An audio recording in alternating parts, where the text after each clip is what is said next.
If you're reading this, you already know I'm boring. My wife announced it to 40 people over Chardonnay last Saturday night, and everyone laughed like she'd just delivered the punchline of the century. I smiled too, because 15 years as a forensic accountant for the FBI taught me something valuable. The best evidence always comes from people who think they're winning. Keaton is boring in every way, Tess said, swirling her wine glass with theatrical flair. She stood near the marble kitchen island in our Austin home, surrounded by neighbors and friends who'd gathered for what I thought was supposed to be our anniversary celebration. The late evening light filtered through our floor-to-ceiling windows, casting long shadows across the hardwood floors I'd refinished myself last summer. The crowd chuckled appreciatively. Mrs. Henderson from next door nodded knowingly.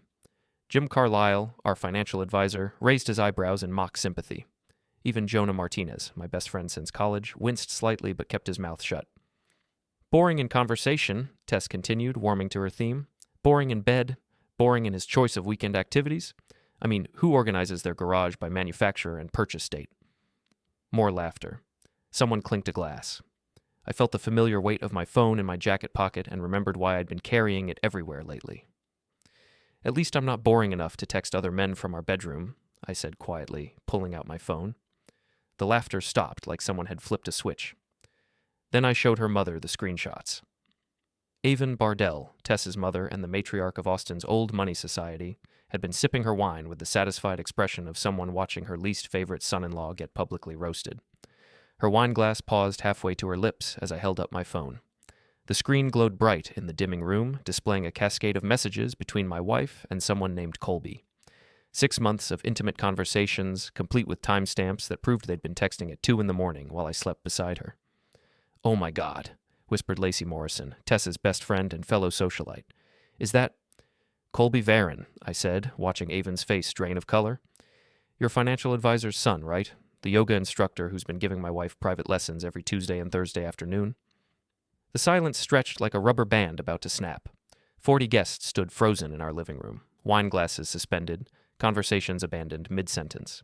The only sound was the gentle hum of our air conditioning and the distant rumble of traffic on Mopac. Tess recovered first, which didn't surprise me. She'd always been quick on her feet, especially when cornered. "Keaton, what are you doing?" Her voice carried that particular tone she used when she wanted to make me look unreasonable. "This is completely inappropriate." "You're right," I said, scrolling through more messages. "It is inappropriate. Especially this one from last Tuesday at 11:30 p.m. Can't wait to feel you inside me tomorrow. Kay is working late again, so we'll have the whole afternoon." Someone gasped. I think it might have been Mrs. Henderson. "Keaton." Avon finally found her voice. "Stop this immediately."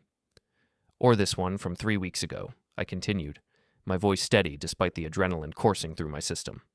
Tess asking Colby if he thinks I'm suspicious, and him responding that I'm too boring to notice anything anyway. The crowd began to shift uncomfortably. Some guests started looking toward the door, others pulled out their own phones, probably to text friends who weren't here about the drama unfolding. Tess's face had gone pale beneath her carefully applied makeup. "Those messages are private." "We're private," I corrected.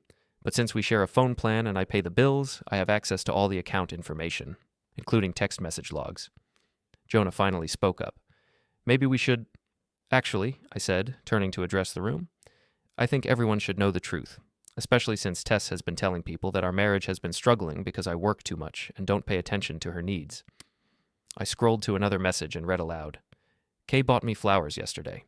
Felt guilty throwing them away, but I couldn't stand looking at them knowing I'm with you now." The room erupted in whispers. Avon set down her wine glass with shaking hands. "Colby Varron," she repeated, her voice barely audible. "James's son." "The same Colby who's been managing some of your investment portfolio," I confirmed. "The one who's been getting insider information about our family finances through Tess. Interesting how my wife suddenly knew exactly when my quarterly bonuses were coming in." Tess's mouth opened and closed like a fish gasping for air. "This is insane. You're having some kind of breakdown." "Am I?" I pocketed my phone and looked around the room. Because from where I'm standing, I'm the only one here who's been acting rationally. I work 50 hours a week to pay for this house, this lifestyle, these parties. I coach our daughter's soccer team every weekend. I've never missed a school play or parent-teacher conference. And in return, my wife has been carrying on an affair for 6 months while telling everyone I'm boring. The crowd was thinning now. Guests were making quiet excuses and heading for the door. sensing that they'd stumbled into something much more serious than social gossip. "Keaton," Avon said, her voice taking on the authoritative tone she'd perfected over decades of running charity boards and social committees. "Whatever problems you and Tess are having, this is not the way to handle them." "You're absolutely right," I said. "The way to handle them would have been for your daughter to file for divorce before starting an affair, or to have an honest conversation about our marriage instead of texting her boyfriend from our bedroom while I was sleeping next to her." I walked to the front door and opened it wide. "I think this party is over." The remaining guests filed out quickly, avoiding eye contact and murmuring awkward goodbyes. Jonah lingered for a moment, catching my eye with a look that said we'd talk later. Lacey grabbed Tess's arm, whispering something urgent in her ear before hurrying out. Finally, only Avon remained. She stood in our living room like a queen surveying a battlefield, her silver hair perfectly styled, her designer dress wrinkle-free despite the evening's drama. "This isn't over," she said quietly. "No," I agreed. "It's not." After she left, Tess and I stood alone in our house for the first time in months without pretending everything was fine. "How long have you known?" she asked. "Long enough to take screenshots of everything. Long enough to check our bank records and see the apartment lease you co-signed downtown. Long enough to notice you changed the beneficiary on my life insurance policy 3 weeks ago." Her face went completely white. "Keaton, I can explain." "I'm sure you can. But right now, I'm going to check on the kids and make sure they're still asleep upstairs. Then I'm going to call my lawyer. We'll talk tomorrow." I walked upstairs, leaving her standing alone in the wreckage of her perfect party. Our 8-year-old son and 13-year-old daughter were both sound asleep, blissfully unaware that their world was about to change forever. As I tucked the blankets around them, I realized something. For the first time in months, I didn't feel boring at all. Monday morning arrived with the kind of brutal Texas heat that makes you grateful for air conditioning and indoor work. I sat in my home office, surrounded by printouts and bank statements, conducting what I'd come to think of as a financial autopsy on my marriage. 15 years of investigating white-collar crime had taught me that money always tells a story. People lie, but bank records don't. Credit card statements don't fabricate romantic dinners at restaurants I've never been to. ATM withdrawals don't invent cash payments for services I never received. The story my money was telling me made my stomach turn. Tess had been systematically draining our joint accounts for months. Small amounts at first. 200 here, 500 there. Nothing large enough to trigger the automatic alerts I'd set up. She'd been careful, methodical. If I hadn't been specifically looking for it, I might never have noticed. But I had been looking. The changed life insurance policy had been my first real clue that something was seriously wrong. You don't change beneficiaries on a whim, especially not on a policy worth $500,000. That kind of move requires planning. My phone buzzed with a text from Jonah. "Coffee? Need to talk." 20 minutes later, we sat across from each other at Radio Coffee on Barton Springs Road. Jonah looked like he hadn't slept much, which made 2 of us. "That was quite a show Saturday night," he said, stirring his espresso. "Just getting started," I replied. "Keaton, I need to tell you something about Colby." I waited. I've seen him around, at the gym, at a few parties. Guy's a complete tool, but he's not just some yoga instructor. His dad, James, has been bragging about how Colby's been making smart investment moves lately. Really smart, like suspiciously smart. Insider trading? Maybe, or maybe he's just getting really good information from someone who has access to financial data. I thought about the text messages I'd read, the ones where Tess had shared details about my work, my cases, my quarterly performance reviews. Information that, in the right hands, could be very valuable. "There's something else," Jonah continued. "Lacey Morrison called my wife yesterday. Apparently Tess has been telling people that you've been acting strange lately. Paranoid, aggressive, setting up a narrative. That's what it sounds like. Lisa thinks Tess might be planning to file for divorce and claim you're unstable, maybe even dangerous." I pulled out my phone and showed Jonah a screenshot I'd saved. "This is from 3 weeks ago. Tess asking Colby if he thinks she should be worried about my reaction when I find out about them." Jonah read the message, his expression growing darker. And his response? He told her to document everything, take photos if I ever raised my voice, record conversations if possible, build a case. Jesus. Gets better. I found a receipt in her purse Saturday morning. Payment to a private investigator named Marcus Thompson. $5,000 for surveillance services. She's been having you followed? For 2 months, according to the receipt. Probably looking for evidence that I'm cheating or unstable or anything else she can use against me in court. Jonah leaned back in his chair. "What are you going to do?" "What I always do. Build a better case." I spent the rest of Monday gathering evidence. Not just the text messages and bank records, but everything. Phone logs showing calls between Tess and Colby that lasted for hours. Credit card receipts from hotels I'd never been to. Even parking tickets from downtown Austin, issued to Tess's car outside Colby's apartment building. By Tuesday morning, I had enough documentation to wallpaper our bedroom, but I wasn't ready to move yet. In fraud investigations, timing is everything. You wait until the target commits fully to their lie, until they're so invested in their story that they can't back out without destroying themselves. Tess was still playing the role of wounded wife, acting like Saturday night had been an embarrassing misunderstanding that we could work through with counseling. She'd even made an appointment with a marriage therapist for Friday afternoon. "I think we should go," she said over breakfast Tuesday morning, her voice carefully modulated to sound reasonable and conciliatory. "Dr. Patricia Winters comes highly recommended." "By who?" "Lacey knows several couples who've worked with her." I nodded and took another bite of my scrambled eggs. "Sounds good." What I didn't tell her was that I'd already looked up Dr. Winters. She specialized in high-conflict divorces and had a reputation for helping wives document emotional abuse claims. Tess wasn't trying to save our marriage. She was building her case. Wednesday afternoon, I drove downtown to meet with my own lawyer. Rebecca Chen had been recommended by a former FBI colleague who'd gone through his own messy divorce 3 years earlier. "Forensic accountant," she said, reviewing the file I'd prepared. "That explains why your documentation is so thorough." Her office occupied the 20th floor of a glass tower overlooking Lady Bird Lake. Through the floor-to-ceiling windows, I could see kayakers and paddleboarders enjoying the afternoon sunshine, blissfully unaware of the legal warfare being planned above their heads. "Your wife's strategy is textbook," Rebecca continued. "Establish a pattern of erratic behavior, document everything, claim she's afraid for her safety and the children's welfare. Then file for divorce, request emergency custody, and ask for spousal support while painting you as an unstable provider." "How often does it work?" "Often enough, especially when the husband doesn't see it coming and doesn't have evidence to counter the narrative." "But I do have evidence." "You have excellent evidence. The question is how we use it." Rebecca spread my documentation across her conference table like a general planning a battle. Bank records, text messages, photographs, receipts, everything laid out in chronological order. "The affair is obvious," she said. "The financial impropriety is clear, but the insurance policy change is what worries me most. Combined with the private investigator and the therapy appointment, it suggests your wife is planning something more aggressive than a simple divorce." "Such as?" "Worst case? She claims you discovered the affair and became violent, files for a restraining order, gets emergency custody of the children, and positions herself as the victim who needs protection and financial support." "Based on what evidence?" "Based on whatever evidence she's been trying to create for the past 2 months. Remember, she's had you followed by a professional investigator. If that investigator found anything, even something that could be misinterpreted, she'll use it." I thought about my daily routines, trying to remember anything that could be twisted into suspicious behavior. My late nights at the office, working on cases, my weekend trips to Home Depot and the shooting range, my regular lunches with Jonah and other friends. "The shooting range?" I said suddenly. "What about it?" "I go twice a month to maintain my firearms certification. It's required for my job, even though I'm not in the field anymore. But if someone wanted to paint me as dangerous..." Rebecca nodded grimly. "A man who's discovered his wife's affair, who owns guns and practices with them regularly, who works in law enforcement. Yes, that could be spun very effectively by the right lawyer." "So what do? We get ahead of the story. File first, control the narrative, and present your evidence before she has a chance to present hers." "When?"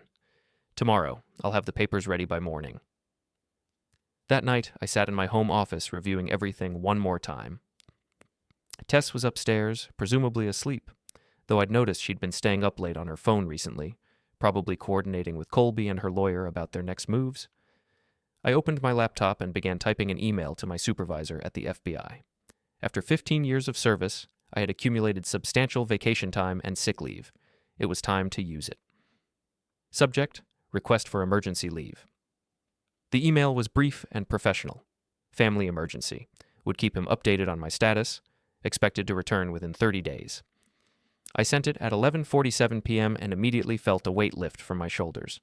For the first time in months, I was going to be able to focus entirely on protecting my children and my future. Thursday morning arrived with thunderstorms and the kind of humidity that makes your clothes stick to your skin the moment you step outside. I was awake early, sitting in the kitchen with coffee and the morning news, when Tess came downstairs dressed for work. You're up early, she said, pouring herself coffee. Couldn't sleep. Still thinking about Saturday night? Among other things. She sat down across from me, and for a moment I saw a flicker of the woman I'd married 16 years ago, before the ambition and the social climbing and the need to be seen as successful consumed everything else. Keaton, I know things have been difficult between us lately, but I want you to know that I'm committed to working through this, whatever it takes. Even if it means ending things with Colby? Her face didn't change, but I caught the slight pause before she answered. There is no Colby, not the way you think. So those text messages were fake? Those text messages were taken out of context. Colby is a friend. Yes, maybe I confided in him about our problems more than I should have, but there's nothing physical between us. I nodded and took another sip of my coffee. Good to know. I've scheduled us for couples therapy this Friday. Dr. Winters has an opening at 2 o'clock. Looking forward to it. After she left for work, I drove to Rebecca's office to review the divorce papers she'd prepared. The filing was comprehensive. Petition for divorce citing adultery, request for temporary custody of the children, motion to freeze joint assets, and a detailed accounting of Tess's financial impropriety. We're also requesting that the court order her to cease all contact with Colby Varron pending resolution of the divorce, Rebecca explained. Given the evidence of financial information sharing, there's a legitimate concern about ongoing fraud. When do we file? This afternoon. She'll be served at work tomorrow morning. Right before our therapy appointment. Exactly. Let's see how committed she is to working through your problems when she's facing a fraud investigation. I spent Thursday afternoon at home, organizing my evidence and preparing for what I knew would be a difficult conversation with my children. They deserved to hear the truth from me before they heard lies from anyone else. But first, I had one more phone call to make. Colby Varron Wellness Studio. This is Amanda. Hi, I'd like to schedule a consultation with Colby. This is Keaton Merren. A pause. Oh, let me check his schedule. Actually, tell him I'll be there at 5 o'clock today. We need to discuss his private lessons with my wife. I hung up before she could respond. Colby Varron's Wellness Studio occupied the ground floor of a trendy mixed-use development in South Austin, the kind of place where organic coffee shops shared space with boutique fitness studios and artisanal soap stores. The building's industrial chic aesthetic, exposed brick, polished concrete floors, floor-to-ceiling windows, screamed expensive rent and trust fund financing. I arrived at exactly 5 o'clock, dressed in my standard work attire. Navy suit, white shirt, conservative tie. Among the yoga pants and athleisure wear of the other clients, I stood out like an IRS auditor at a music festival. The receptionist, a young woman with elaborate tattoos covering both arms, looked nervous when I approached her desk. I'm here to see Colby, I said. Keaton Merren. He's with a client right now. I'll wait. I took a seat in the reception area and pulled out my phone, making a show of reviewing emails while actually activating the voice recording app. Whatever conversation I was about to have with Colby, I wanted it documented. 20 minutes later, a middle-aged woman emerged from one of the private studios, glowing with post-workout endorphins and clutching a green smoothie. Behind her came Colby himself. He was exactly what I'd expected. Tall, lean, with the kind of carefully maintained stubble and artfully tousled hair that required more grooming products than most women use. His yoga instructor uniform of fitted tank top and designer athletic shorts showed off the physique that had presumably caught my wife's attention. Keaton, he said, his voice carefully neutral. Thanks for coming by. Thanks for making time. He gestured toward his private studio. Why don't we talk in here? The studio was a shrine to wellness culture. Bamboo floors, motivational quotes stenciled on the walls, and enough crystals and essential oil diffusers to stock a New Age gift shop. We sat facing each other on meditation cushions, which would have been comical under different circumstances. So, Colby said, I guess we should talk about Tess. That would be a good start. He took a deep breath, centering himself like he was preparing for a difficult yoga pose.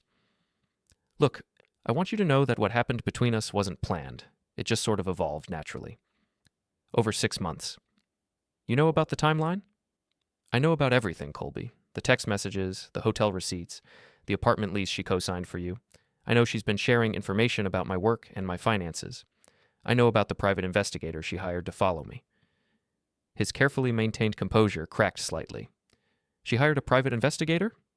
You didn't know about that part? No, She said you were getting suspicious, but she never mentioned hiring anyone. I leaned forward slightly. What else did she tell you about me? Just that your marriage was over, that you'd grown apart, that you were more like roommates than husband and wife, She said you worked all the time and barely paid attention to her anymore. And you believe that? Why wouldn't I? I mean, look at you.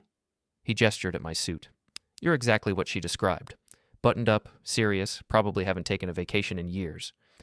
I took my family to Hawaii last Christmas. Tess posted about it extensively on social media. Colby's face flushed slightly. She never mentioned that. I'm sure there are a lot of things she never mentioned, like the fact that we've been in couples counseling before, 3 years ago, when she had her first affair. First affair? With her personal trainer. Different guy, same pattern. She told him I was cold and distant, that our marriage was over, that she just needed to figure out the right way to leave me. Colby shifted uncomfortably on his cushion. She said you'd never been to counseling. She says a lot of things. The question is, what are you going to do now that you know she's been lying to both of us? What do you mean? I pulled out my phone and showed him one of Tess's text messages from the previous week. This is her asking you to create a timeline of my aggressive behavior. She wanted you to document any times I seemed angry or unstable. He read the message, his face growing paler. I never sent her anything like that. Because there wasn't anything to send. But she was hoping you'd be creative. Look, Keaton, I think there's been a misunderstanding. The misunderstanding is that you thought you were having an affair with an unhappily married woman who was planning to leave her husband. The reality is that you've been used as a weapon in an elaborate fraud scheme. I showed him another screenshot, this one detailing how Tess had shared information about my quarterly bonuses and work schedule. She's been using information you gave her to make investment decisions. Specifically, she's been sharing details about my FBI cases with someone who's been making very profitable stock trades. That's not possible. It's not only possible, it's documented. Your father, James, has been bragging about your recent investment success. Want to guess which stocks you've been buying right before major fraud investigations became public? Colby's hands were shaking now. I never told her anything about investments. But you told her about my work schedule, when I'd be traveling, when I'd be working late, when I'd be distracted by major cases. She passed that information along, and someone used it to time their trades perfectly. This is insane. This is fraud, and you're right in the middle of it. I stood up from the meditation cushion, my knees grateful to escape the uncomfortable position. Here's what's going to happen, Colby. Tomorrow morning, my wife is going to be served with divorce papers that include detailed documentation of her affair and her financial impropriety. The FBI is going to open an investigation into the insider trading that's been happening with information she provided, and you're going to have to decide whether you want to be a witness or a defendant. I didn't know, he said quickly. I swear I had no idea she was using the information for anything like that. Then you'll cooperate with the investigation. Yes, absolutely. Good, because if you don't, I'll make sure everyone in Austin knows exactly what kind of wellness guru you really are, starting with your other clients. I walked toward the door, then turned back. Oh, and Colby, you might want to find a new apartment. I'm pretty sure Tess won't be able to help with the rent much longer. I left him sitting alone in his crystal-filled studio, probably wondering how his simple affair had turned into a federal investigation. The drive home gave me time to process what had just happened. Colby wasn't the mastermind I'd expected. He was just another tool Tess had been using, probably as clueless about her real agenda as I'd been for the first 5 months of their affair. But his cooperation would be valuable. A witness who could testify about the information Tess had shared, the lies she'd told, and the timeline of their relationship. Someone who could confirm that she'd been planning her exit strategy long before Saturday night's party. When I got home, Tess's car was already in the driveway. I found her in the kitchen, preparing dinner with the kind of focused intensity she usually reserved for important social events. "How was your day?" she asked without looking up from the cutting board. "Productive. Yours?" "Fine. Busy." I stopped by Colby's studio this afternoon. Her knife paused for just a fraction of a second before continuing to slice vegetables. "Oh? Why?" "Wanted to see what all the fuss was about. He seems like a nice guy. A little naive, maybe." "I wouldn't know." "Really?" Because he seemed to know quite a bit about our marriage, about my work schedule, my travel plans, even details about my cases that I'm pretty sure I never shared with you. She set down the knife and turned to face me. "Keaton, what are you trying to say?" "I'm saying that tomorrow is going to be a very interesting day, for both of us." "Because of the therapy appointment?" "Among other things." She studied my face, looking for clues about what I knew and what I was planning. After 16 years of marriage, she could usually read me pretty well. But 15 years of FBI training had taught me how to keep my expression neutral when it mattered. "I think I'll go check on the kids," I said. Dinner will be ready in 20 minutes. Looking forward to it. I spent the evening playing board games with my son and helping my daughter with her algebra homework. Normal family activities that felt surreal given what I knew was coming in the morning. Later, after the children were asleep, I sat in my home office reviewing the divorce papers one final time. Rebecca had done excellent work. Every detail was documented, every claim was supported by evidence, and every request was legally justified. My phone buzzed with a text message from an unknown number. "This is Marcus Thompson, private investigator. We need to talk." I stared at the message for a long moment, then typed back, "Tomorrow, 10 a.m., radio coffee on Barton Springs." His response came immediately. "See you there." It seemed like everyone wanted to have a conversation tomorrow. That was fine with me. I'd been preparing for these conversations for weeks. Friday morning arrived with clear skies and the promise of temperatures in the mid-90s by afternoon. I was dressed and drinking coffee in the kitchen when Tess came downstairs, already running late for work. "Don't forget about therapy today," she said, grabbing her purse and keys. 2 o'clock, I'll be there." "Good. I think Dr. Winters is going to be really helpful for us." After she left, I drove downtown to meet Marcus Thompson. Radio Coffee was busy with the morning rush, but I spotted him immediately. Mid-50s, wearing a rumpled sport coat, and the kind of observant expression that comes from years of watching people who don't know they're being watched. "Mr. Merren," he said, standing to shake my hand. "Thanks for meeting me. Thanks for reaching out." We found a quiet table in the back corner. Thompson ordered black coffee and got straight to business. "Your wife hired me 8 weeks ago to conduct surveillance on you. She said she suspected you were having an affair and needed documentation for divorce proceedings." "And what did your surveillance reveal?" "That you're probably the most boring subject I've ever followed." He smiled grimly. "Work, home, grocery store, your daughter's soccer games, twice monthly trips to the shooting range, lunch with the same friend every Wednesday, no affairs, no suspicious meetings, no erratic behavior. So why are we talking?" "Because yesterday, Mrs. Merren called and asked me to modify my report. She wanted me to include observations about your aggressive driving and suspicious behavior at the shooting range. She specifically asked me to note that you'd been practicing more frequently." Which wasn't true. You've been to the range exactly twice in the past 8 weeks, same as always. But she wanted me to create the impression that you'd been preparing for something. I sipped my coffee and waited for him to continue. "I've been doing this work for 23 years, Mr. Merren. I've seen a lot of ugly divorces, and I've learned to recognize when someone is trying to manufacture evidence. Your wife crossed that line. So you're warning me. I'm telling you that I've already submitted my real report to your attorney's office this morning, the one that documents your actual behavior, not the fiction your wife wanted me to create." "Rebecca Chen?" "That's right. She called me yesterday afternoon. Seems like you've been busy building your own case." Thompson finished his coffee and stood to leave. "For what it's worth, Mr. Merren, I think your wife picked the wrong guy to mess with." At 10:30, I was back at Rebecca's office, reviewing Thompson's surveillance report. It was thorough, professional, and completely exonerated me of any suspicious behavior.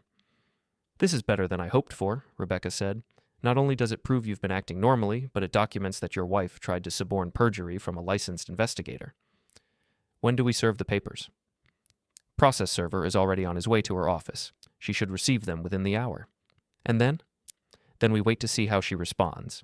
My guess is she'll call her lawyer immediately and try to file a counter petition claiming abuse or threats.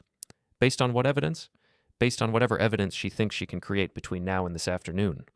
I spent the next hour at home, making sure my children were prepared for what was coming. My daughter Emma was 13 and old enough to understand that her parents were having serious problems. My son Jake was 8 and still believed that grown-ups could fix anything if they tried hard enough. "Dad, are you and Mom getting divorced?" Emma asked during lunch. "We're having some problems that we're trying to work out," I said carefully. "But no matter what happens between your mother and me, we both love you and Jake very much." "Is it because of that man at the party?" I looked at her carefully. "What do you know about that?" "I heard Mom on the phone with someone. She was crying and saying that you'd ruined everything." "When was this?" "Sunday night, after everyone left." I made a mental note to ask Rebecca about whether Emma might need to speak with a child psychologist. Depending on how ugly this divorce became, the children might need professional help processing what was happening. At 1:45, I drove to Dr. Patricia Winters' office in West Austin. The building was modern and discreet, the kind of place where wealthy people went to discuss their problems in air-conditioned comfort. Tess's car was already in the parking lot. I found her in the waiting room, looking composed, despite what must have been a very difficult morning. She'd changed clothes since I'd seen her at breakfast, trading her work attire for a softer, more vulnerable look. Flowing skirt, pastel blouse, minimal makeup. "Hello, Keaton," she said quietly. "Tess? I think we need to talk before we go in there. I'm listening. The papers you had served this morning are based on a fundamental misunderstanding of what's been happening in our marriage." "Such as?" "Such as the fact that I never had an affair. Yes, I developed feelings for someone else, but I never acted on them physically. And yes, I should have talked to you about our problems instead of confiding in another man, but what you're accusing me of is not what actually happened." I studied her face, looking for tells that would indicate deception. After 16 years of marriage and 15 years of interrogating suspects, I'd learned to read her pretty well. "What about the hotel receipts?" "Business meetings. Colby has been helping me develop a wellness program for my PR firm." "At the Driscoll Hotel?" "We met clients there. Everything was professional." "What about the apartment lease you co-signed?" Her composure flickered slightly. "He needed a guarantor for his lease. His credit isn't great because he's self-employed." "And the life insurance beneficiary change?" "My lawyer suggested it as a precaution. Given your job, given the risks." "What lawyer?" "Patricia Winters recommended someone, after I called her 3 weeks ago to discuss our marriage problems." The pieces were falling into place. Tess hadn't just been planning an affair, she'd been planning a complete exit strategy. The therapy appointment wasn't an attempt to save our marriage, it was the final step in documenting my supposed instability. "Dr. Winters will see you now," the receptionist announced. We followed her down a hallway lined with soothing abstract art and motivational quotes about healing and growth. Dr. Winters' office was exactly what I'd expected. Earth tones, comfortable furniture, and carefully positioned boxes of tissues. Dr. Winters herself was a woman in her 50s with silver hair and the kind of gentle, understanding expression that probably put troubled couples at ease. She gestured for us to sit on opposite ends of a cream-colored sofa. "Thank you both for coming," she said, settling into her chair with a legal pad. "Tess has told me a little bit about what's been happening, but I'd like to hear from both of you about why you're here today." "We're here," I said, "because my wife has been having an affair for 6 months and wants to make sure she has professional documentation of my supposed emotional instability before she files for divorce." Dr. Winters blinked. "That's a very serious accusation, Keaton." "It's also a very accurate one. Tess called you 3 weeks ago, right after she changed the beneficiary on my life insurance policy and hired a private investigator to follow me. This appointment isn't marriage counseling, it's evidence gathering." Tess's carefully maintained composure finally cracked. "That's not true." "Which part?" "The affair with Colby Varron that's been documented in 6 months of text messages, the financial information you've been sharing that led to insider trading, the private investigator you tried to convince to file a false report about my behavior." "Keaton, you're scaring me," Tess said, her voice taking on a tremulous quality. "This is exactly the kind of paranoid thinking I was worried about." I turned to Dr. Winters. "She's very good at this. Watch how she positions herself as the victim while making me sound unstable." "I think we should slow down," Dr. Winters said. "These are very serious allegations. They're also very well documented." I pulled out my phone and opened the folder containing Tess's text messages. "Would you like to see the evidence, Dr. Winters? Or would you prefer to continue with the narrative that Tess has prepared for you?" For the first time, Dr. Winters looked uncertain. "Perhaps we should focus on communication. Let's focus on honesty," I said. "Tess, tell Dr. Winters about the apartment you co-signed for your boyfriend. Tell her about the hotel receipts from places I've never been. Tell her about the $5,000 you paid Marcus Thompson to create false evidence against me." "I don't know what you're talking about," Tess said, but her voice was shaking now. "Then let me help you remember." I scrolled through my phone and found the message I was looking for. "This is from Tuesday night. You asking Colby whether he thinks you should be worried about my reaction when I find out about your affair. His response was that you should document everything and make sure you have witnesses to my erratic behavior." I handed the phone to Dr. Winters. "Feel free to read the whole conversation. It's quite illuminating." Dr. Winters read the messages, her professional composure giving way to obvious discomfort. I think perhaps this session should end here." "Good idea," I said, standing up, "especially since I'm sure you'll want to consult with your lawyer about whether you have any liability for participating in what appears to be an attempt to manufacture evidence in a divorce proceeding." Tess was crying now, but they weren't tears of sadness. They were tears of rage and frustration at seeing her carefully constructed plan fall apart. "You bastard," she said quietly. "You self-righteous, boring bastard." "There's the woman I married," I said. "Took you long enough to show up."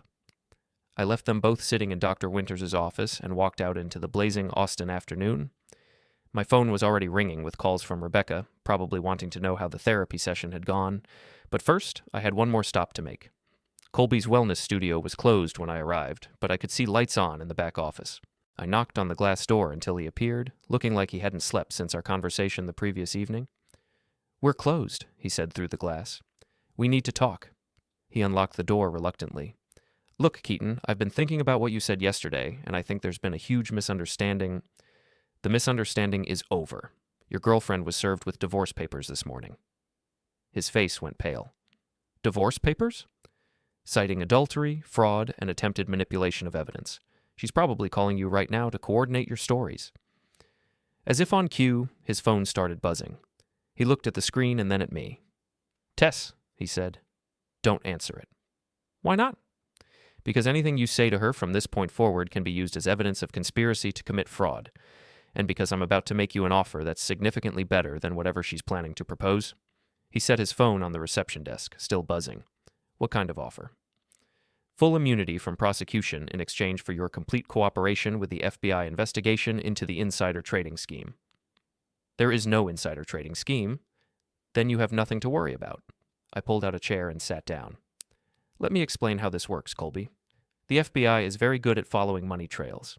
They're going to trace every stock transaction that was made using information Tess provided. They're going to identify everyone who profited from those trades, and they're going to prosecute everyone involved." "But I didn't profit from anything."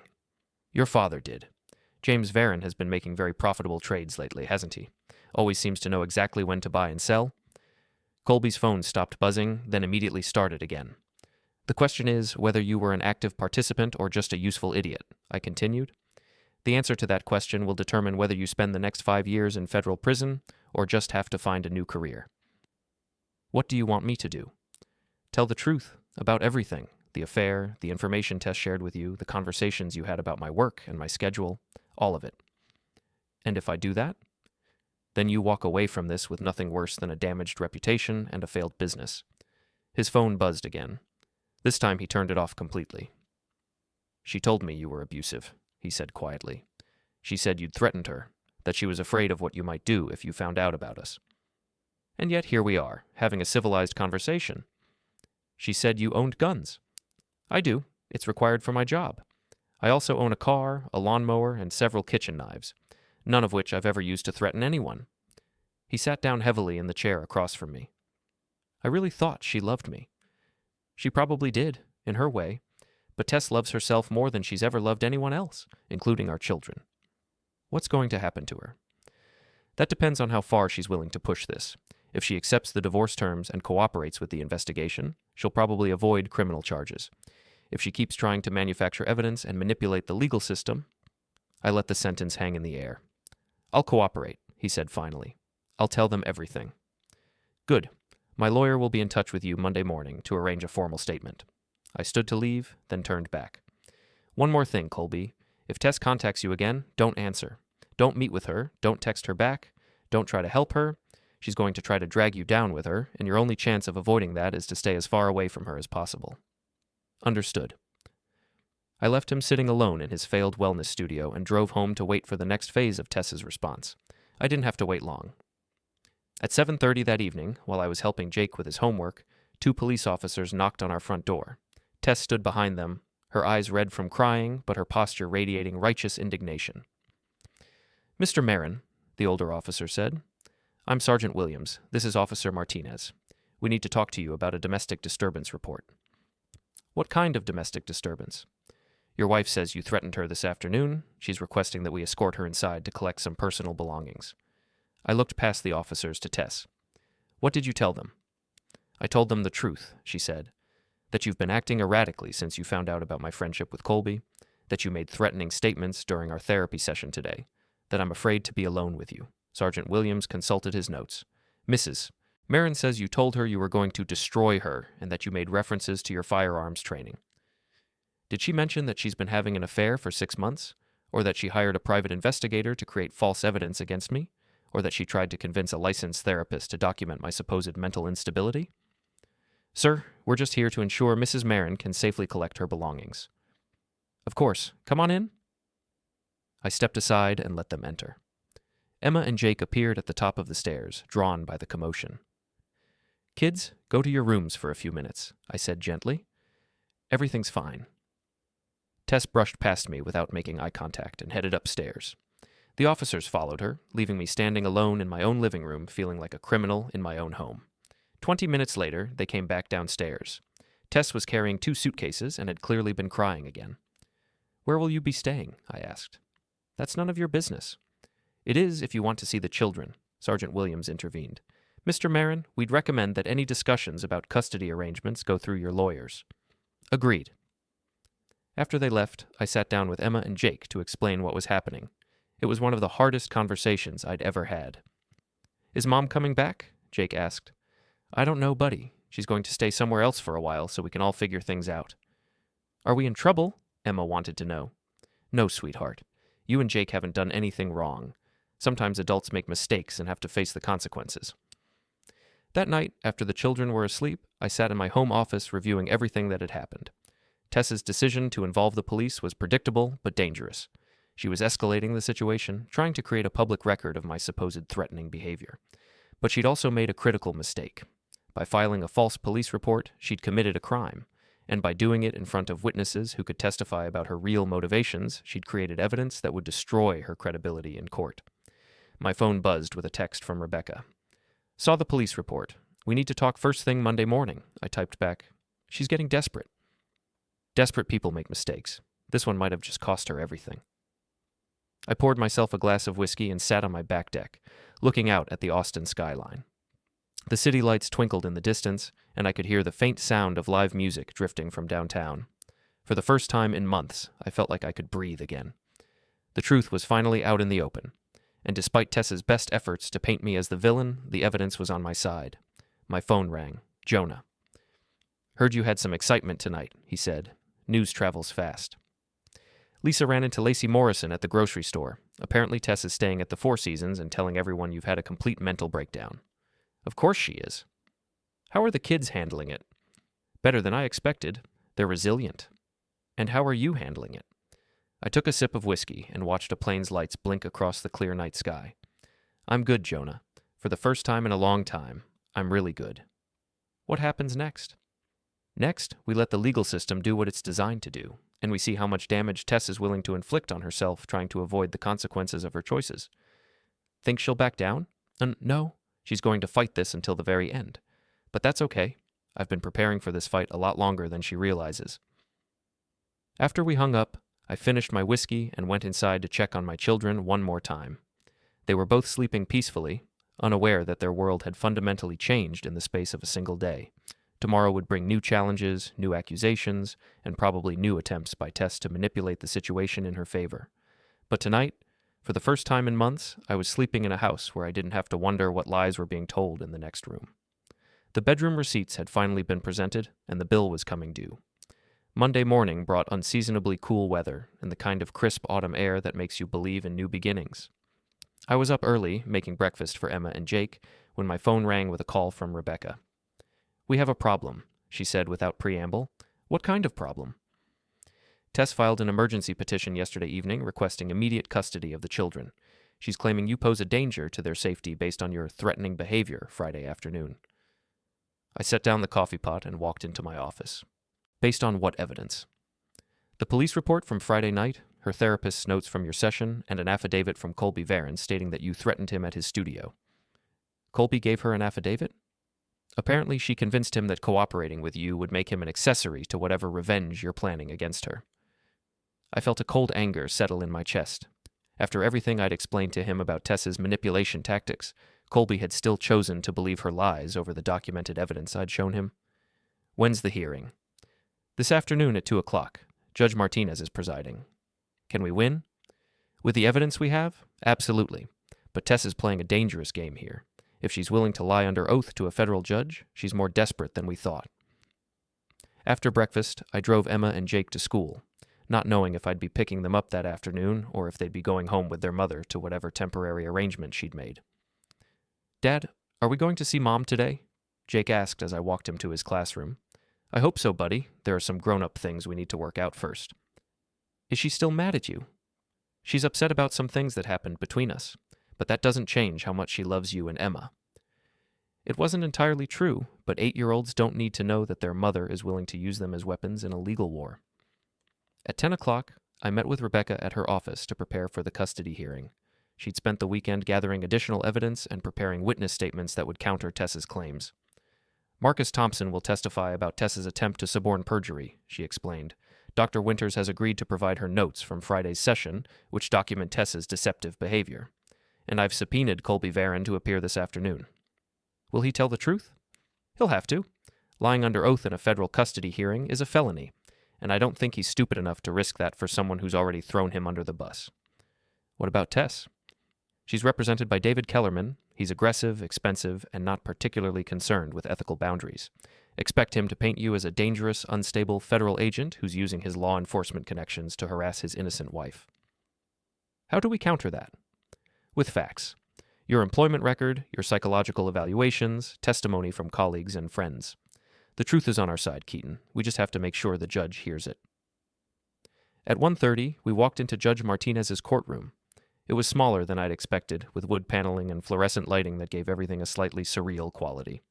Tess sat at the plaintiff's table with her lawyer, dressed in a conservative navy suit that made her look like a grieving widow. She didn't look at me when I entered.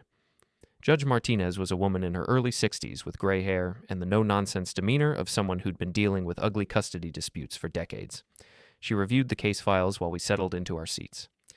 This is an emergency hearing regarding temporary custody of Emma Merren, age 13, and Jacob Merren, age 8, she began. Mrs. Merren is requesting immediate custody based on allegations that Mr. Merren poses a danger to the children's safety. David Kellerman stood to present Tess's case. He was exactly what Rebecca had described: expensive suit, perfect hair, and the kind of practiced sincerity that probably worked well with juries. Your Honor, my client has been the victim of an escalating campaign of harassment and intimidation by her estranged husband. Mr. Merren is a federal agent with access to firearms and surveillance equipment. He has used his law enforcement connections to conduct illegal surveillance of my client and has made explicit threats against her safety. He presented the police report from Friday night, Dr. Winters' notes, and Colby's affidavit as evidence of my supposed threatening behavior. Mrs. Merren is genuinely afraid for her safety and the safety of her children, Kellerman continued. She is requesting immediate custody and a restraining order preventing Mr. Merren from contacting her or the children until a full psychiatric evaluation can be completed. When he finished, Rebecca stood to present our response. Your Honor, what we have here is not a case of domestic violence or threatening behavior. What we have is a carefully orchestrated fraud scheme that began to unravel when Mr. Merren discovered his wife's 6-month affair. She presented the text messages, bank records, and financial documents that proved Tess's deception. Then she called Marcus Thompson to the stand. Thompson testified about Tess's attempt to convince him to file a false surveillance report. His testimony was detailed, professional, and completely damaging to Tess's credibility. Mrs. Merren specifically asked me to document aggressive driving and suspicious behavior that I had not observed, he said. When I refused, she became angry and suggested that I might not understand what I had actually seen. Next, Rebecca called Dr. Winters, who reluctantly testified about Friday's therapy session. It became clear during the session that Mrs. Merren had not been forthcoming about the purpose of the appointment, Dr. Winters said.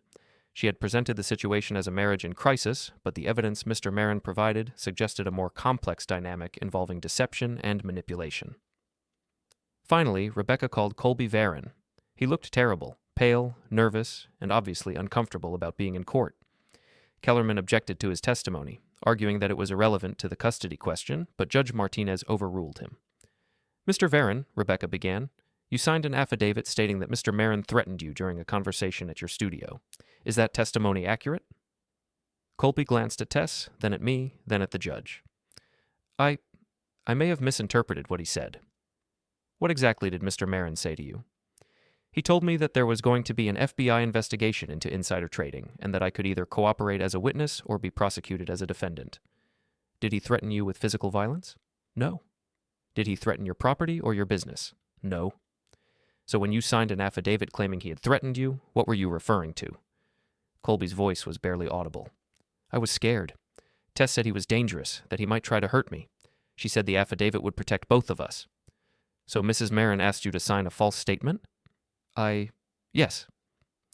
Judge Martinez had been taking notes throughout the testimony. When Rebecca finished presenting our case, she called a 15-minute recess to review the evidence. During the break, I watched Tess argue quietly but intensely with her lawyer. She kept gesturing toward me, her face flushed with anger and frustration.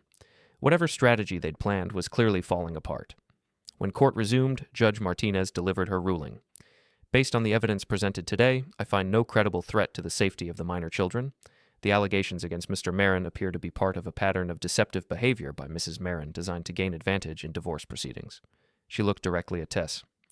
Mrs. Merren, I am deeply troubled by the evidence that you attempted to suborn perjury from a licensed private investigator and encouraged a witness to sign a false affidavit. These actions call into question your fitness as a parent and your respect for the legal system. Your Honor, Kellerman interrupted. Your client will remain silent unless I ask her a direct question, Judge Martinez snapped. Mr. Kellerman, you would be well advised to counsel your client about the serious legal jeopardy she faces if she continues to file false reports and encourage perjured testimony. She turned back to her notes. Temporary custody will remain with Mr. Merren. Mrs. Merren will have supervised visitation rights pending resolution of the divorce proceedings. This court is also referring this matter to the district attorney's office for possible prosecution of perjury and filing false police reports. The gavel came down with a sharp crack that echoed through the small courtroom. Tess finally looked at me, her eyes filled with a mixture of rage and disbelief. She'd played every card in her hand and lost completely. This isn't over, she said quietly as she gathered her papers. Yes, it is, I replied. Outside the courthouse, Rebecca and I stood in the afternoon sunshine, processing what had just happened. She'll appeal, Rebecca said. Kellerman will file motions, request new hearings, try to drag this out as long as possible. Let them. Every motion they file will require them to present evidence they don't have to support claims they can't prove. What about the criminal referral? That's out of my hands now, but perjury in a federal custody case is a serious felony. If the DA decides to prosecute, Tess could be looking at significant prison time. I drove to Emma and Jake's schools to pick them up, knowing that I could bring them home to their own beds that night. When I told them that they'd be staying with me, Emma hugged me tightly, and Jake asked if we could have pizza for dinner. Can we see Mom soon? Emma asked. Yes, sweetheart. We'll work out a schedule so you can spend time with her. Is she going to be okay? I thought about how to answer that question honestly without frightening her. Your mom is going through a difficult time right now. She made some choices that she's going to have to face the consequences for, but she loves you and Jake, and that will never change. That evening, after the children were asleep, I sat in my home office updating the case file I'd been building for months. Every document, every piece of evidence, every witness statement was organized and cross-referenced. The bedroom receipts had been presented, audited, and accepted by a federal judge. Tess's elaborate scheme to paint me as an unstable, threatening husband had collapsed under the weight of her own deception. My phone buzzed with a text from Jonah. Heard you won big today. Drinks to celebrate?